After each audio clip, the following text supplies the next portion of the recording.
Hello, you wonderful people, and welcome to another episode of Natsu Comic Book. This being a show where I talk about TV shows that are adaptations of comic books. For today's episode, I'm going to talk about My Awkward Senpai, Season 1, Episode 7. A great episode. A lot of really interesting things went down in this episode, so let's break it down. So I love that opening where, I guess she's in a meeting, and just on the other side of the glass, because the door's closed, you have kind of signing to Kamigawa is like, yo, get my phone off my desk. And he's like, I don't know what you're saying. She opens the door. She's like, I'm telling you to go get my phone. He's like, yes, ma'am.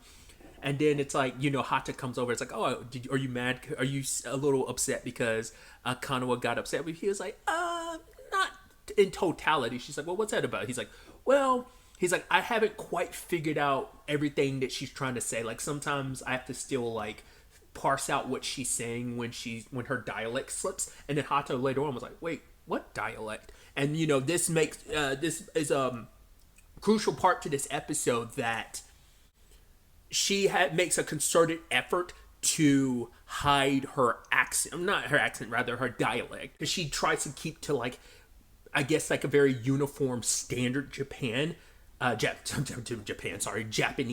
dialect is what she tries to do. And she makes such a concerted effort to the point no one else around her knows. I was like, wait, she has it, because no one's mentioned it pre Kamigawa, because he's the only one that ever hears it, because even she doesn't even recognize that it slips out every once in a while, because he never says anything. He just he's picked it up after a while, like, oh wait, what does she mean by that? And so he's kind of but he's picked it up, but he has never bothered bringing it up. And so this episode is the first episode she's like, wait, I've actually do that from time to time. And he's like, well, and she's like, oh my God, it happens way more than I even realized. I've never realized it up until this point in time, because he's never pointed it out.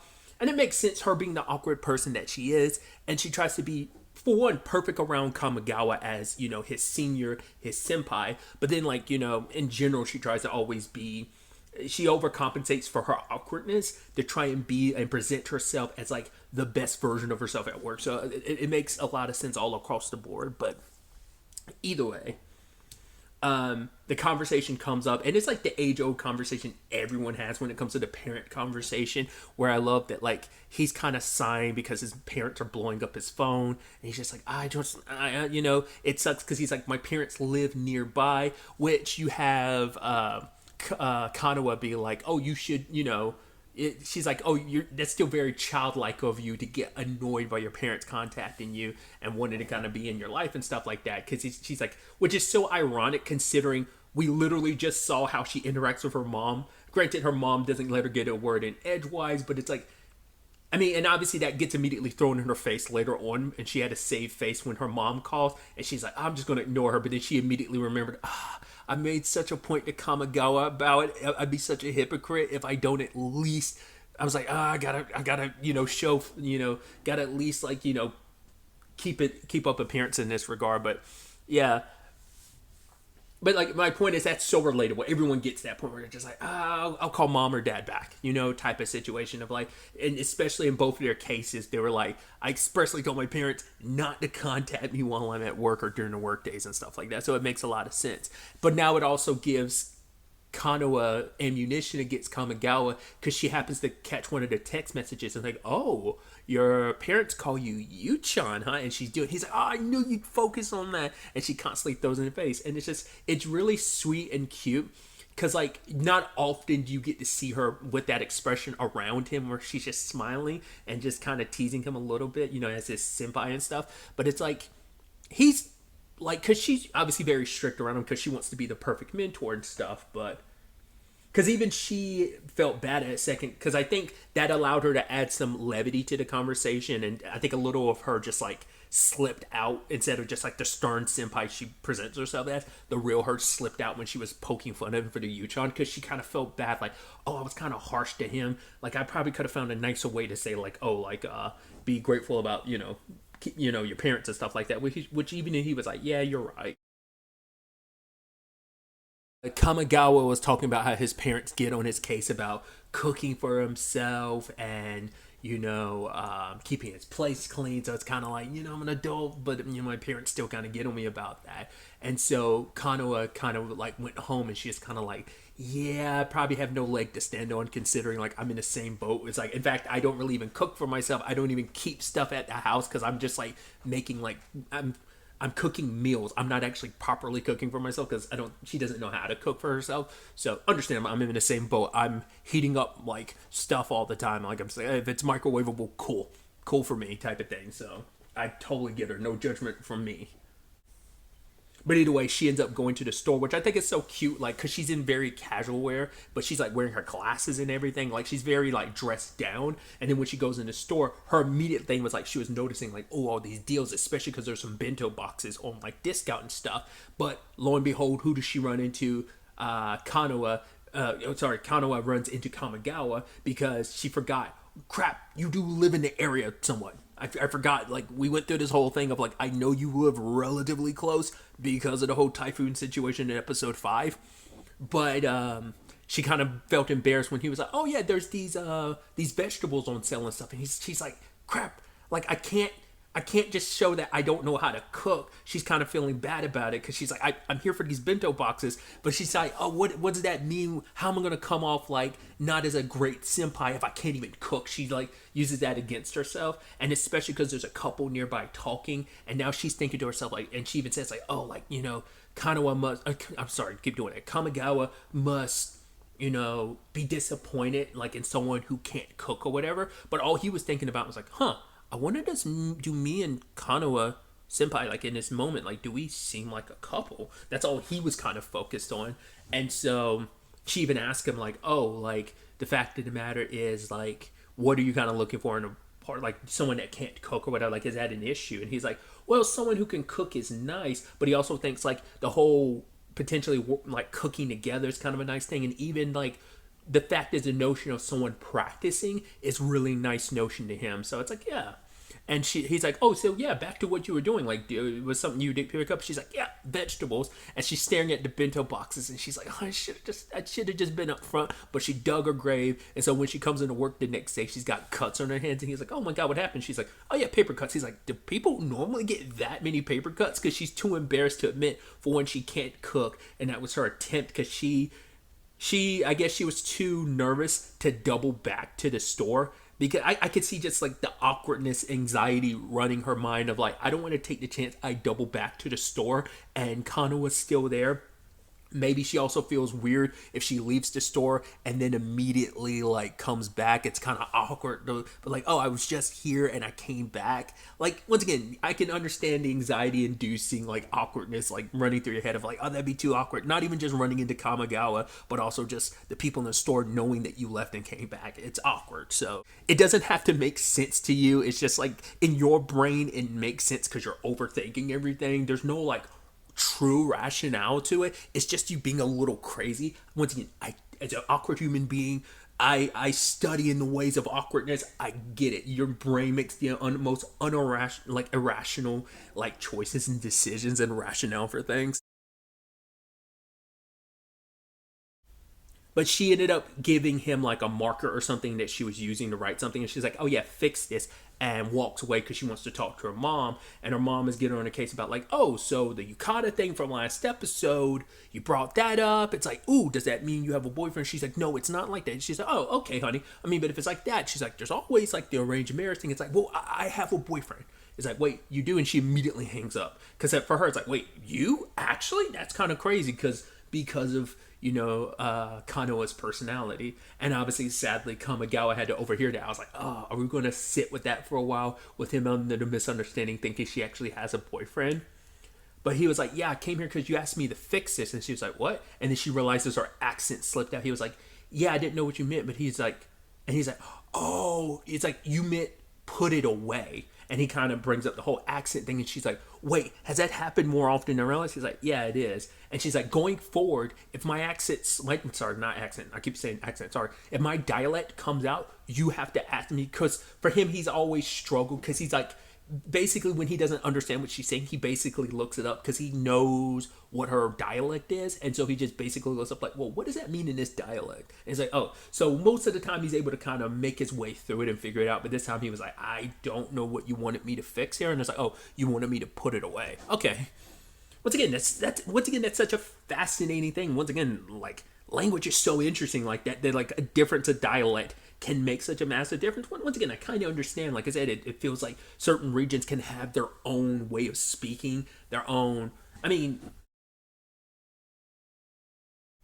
it makes so much sense, but it's just funny that they think that like there could be such a massive difference between the fix it and put this away. That there's such a like overlap there that I think that's so fascinating. Once again, it's just a really interesting like discussion of, like I said, about dialects and just regional words and ways of speaking, and it's just like, yeah, like words are, it's fascinating, you know. But then their conversation is cut short, you know, when her mom calls back and it's like, oh, like I'm actually in front of your house. I mean, I actually love to meet this boyfriend of yours, and now she's freaking out about it. Which even, you know, Kamigawa was trying to be nice and happy about it, being like, oh, yeah, you know, it's great. She wants to meet you and your boyfriend, but she's like, no, I don't actually have a boyfriend. Which even he's like excited about it. He's like, yes. He's like, wait, why am I excited about that? He's actually that's kind of messed up that I'm excited she doesn't have a boyfriend. It's like, could you like her, dude? It's plain as clear as day to anyone except for you, and in Kanoa.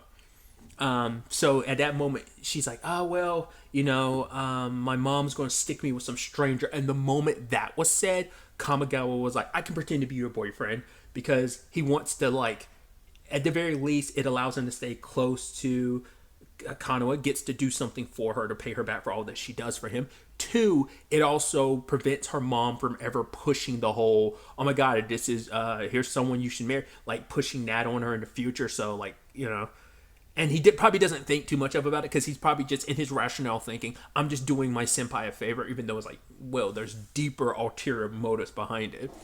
So they're sitting down and they're trying to talk about, like, well, here's some things we have to lay out for this whole plan. It's like, well, we should, you know, get our story straight about, like, well, first and foremost, like, how long we've been dating. She's like, a week. But he's like, that kind of seems a little too short notice. He's like, how about 4 months? And she's like, why 4 months? And he's like, well, that's how long we've known each other. So she's like, oh, cool. It makes sense. A lot of, like, how you handle best way to concoct a lie is, you know, base it in truth. But even he's like, well, we did know each other longer than 4 months, because I still don't think Kanoa remembers she actually met Kamigawa before they officially started working together, because we know he had that flashback before his meeting to get his current job, and she gave him advice. But I think she probably was just so awkward about it that she was just kind of like, okay, I'm going to erase that, and just never, it probably hasn't pieced together. Because who knows what else she was doing in that day, that one moment, and maybe she felt so awkward about it that she just like,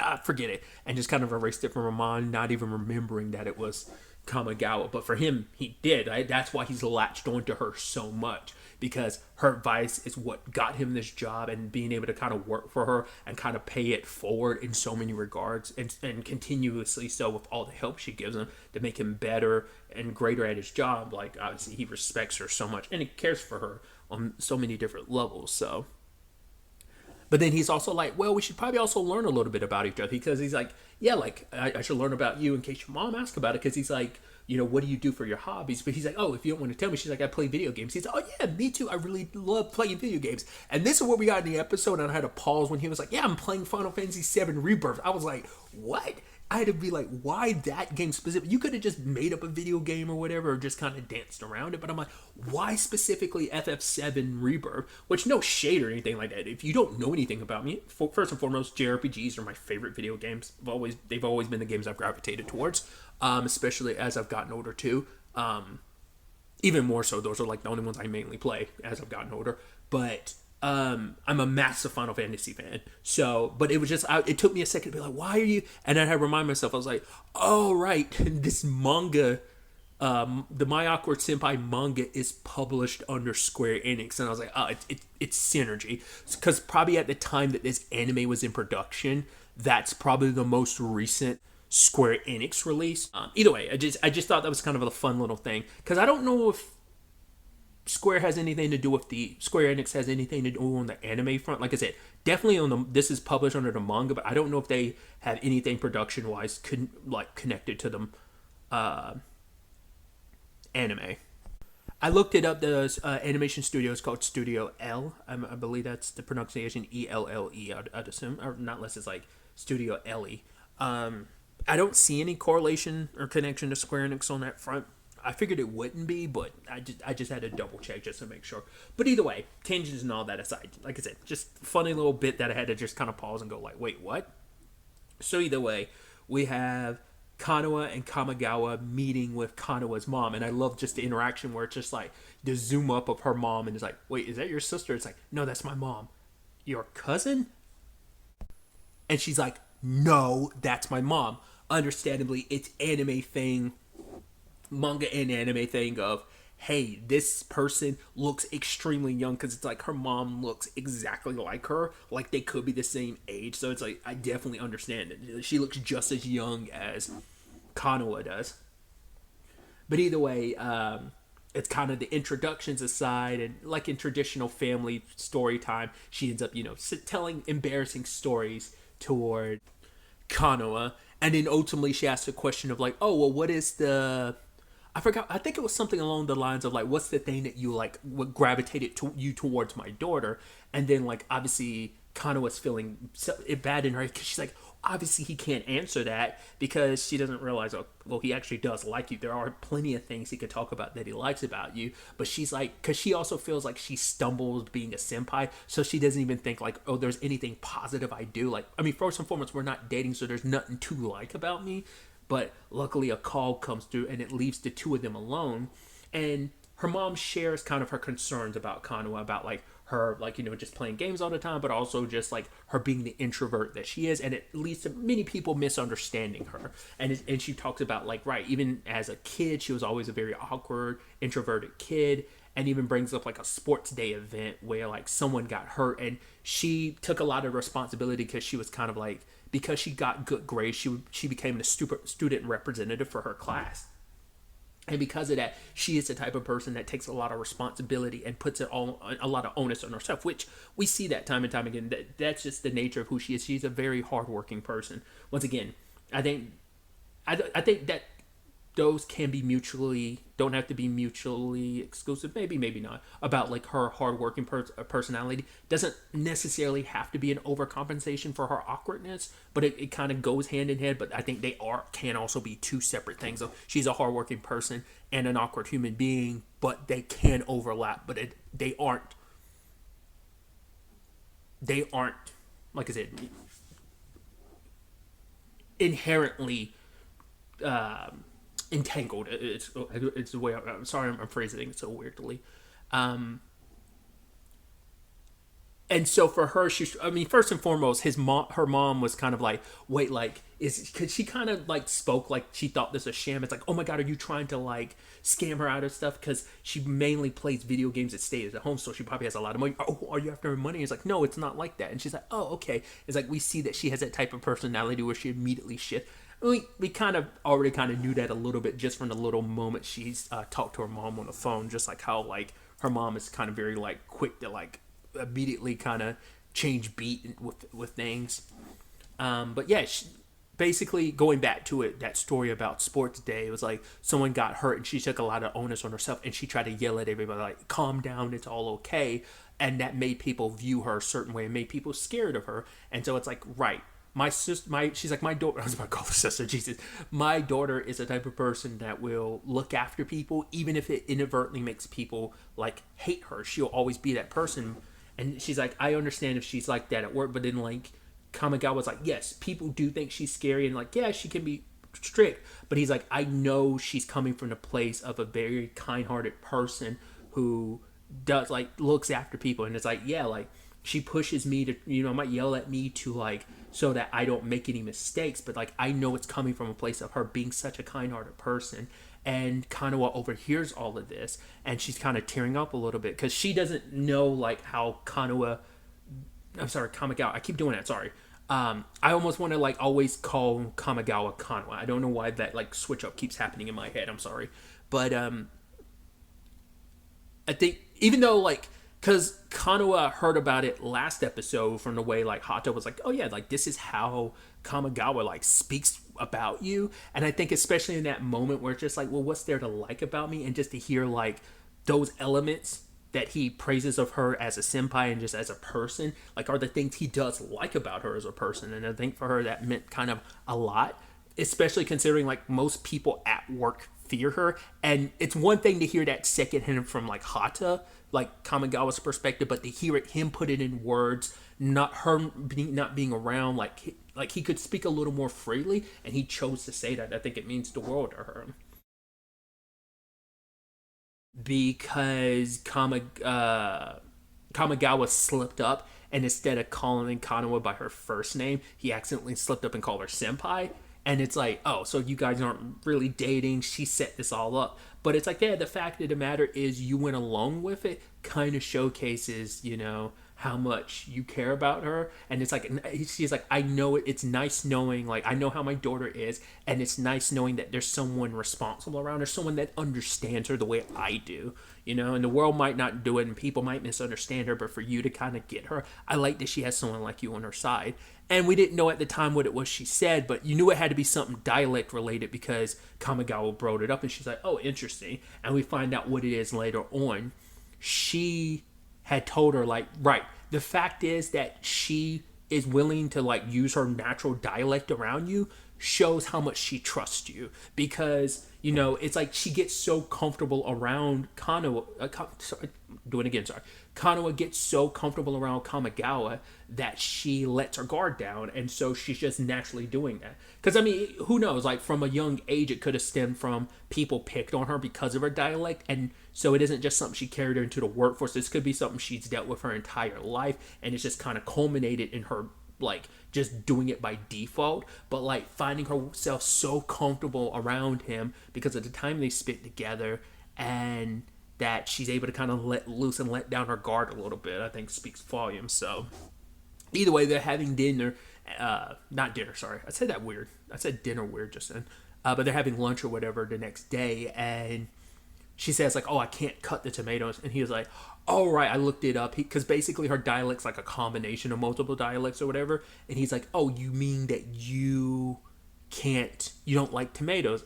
And her like immediately gets embarrassed because it's like, wait, like what? You've studied up on my dialect, don't do that. And she's like, wait a minute, the fact is my mom was asking a whole bunch of questions when we were leaving yesterday. What did she talk to you about? And he's like, it's not nothing really. She's like, you're lying to me. Why are you lying to your mentor? You don't do that. He's like, well, we'll call it a secret then. Man, how about this? We should probably get beverages. And she's like, don't change the subject. So just another cute episode. I just thought that was kind of nice.